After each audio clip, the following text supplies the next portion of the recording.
Hello, আসসালামু আলাইকুম guys.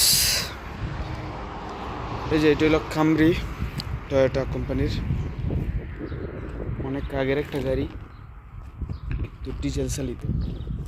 আসলে গাড়িটা অনেক ভালো, আমি নিজে চালাইছি, জুম্মা টুম্মা যাইতে চালাইছি। তো বিষয়টা হইল গাড়িটা এমন সস্তা, মানে হওয়ার মতো না, মাত্র 3000 রিয়াল। যা ইচ্ছা করলে যে কোনো মানুষ কিনতে পারবো।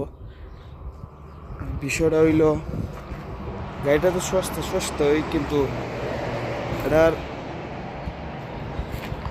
ডিজেল চালিত। আর সৌদি আরবে বর্তমানে ডিজেল খুব সস্তা।